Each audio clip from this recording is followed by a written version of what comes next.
Pay scale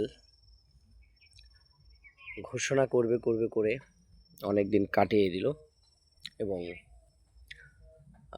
এমন একটা pay স্কেলের খসড়া তৈরি করা হলো, যেই খসড়াটা মাথা নষ্ট করা খসড়া, যেখানে সর্বনিম্ন বেসিকই 20,000 করা হয়েছে।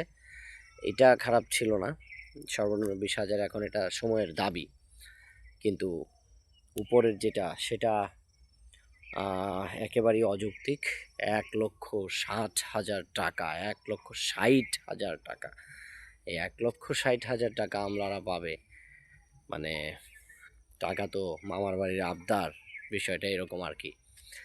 তো সেই জন্য যেহেতু পে স্কেলটা এখনো হচ্ছে না, প্রথম কথা হলো এই পে স্কেলটা একেবারেই অযৌক্তিক এবং এখানে ব্যাপক পরিমাণে বৈষম্য রয়েছে। আমি এটাকে সাপোর্ট করি না।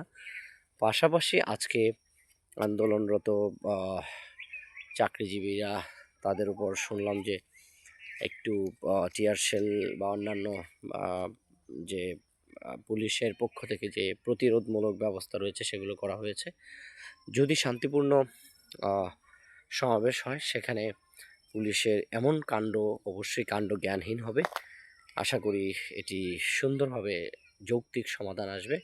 এবং সমস্যা হচ্ছে আমলারা আন্দোলন করে হচ্ছে চতুর্থ শ্রেণীর যারা আছে তারা, তৃতীয় শ্রেণীর, ইভেন দ্বিতীয় শ্রেণীরও হয়তো যায়।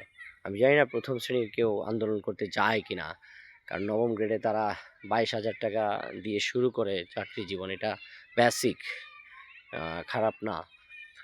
তো আর আমলাদের কথা তো বলে লাভ নেই, তারা তো ওই সময় অনেক বড় পর্যায়ে চলে যায়, বেতন অনেক হয়ে যায়। তো তারা কখনোই কিন্তু আক্রান্ত হয় না, তারা কখনোই আঘাতপ্রাপ্ত হয় না, কিন্তু তারা পুরোপুরি 100% না, কয়েকশো পার্সেন্ট লাভবান তারা হয়ে থাকে। সো এই দেশ হয়ে গেছে আমলাদের দেশ।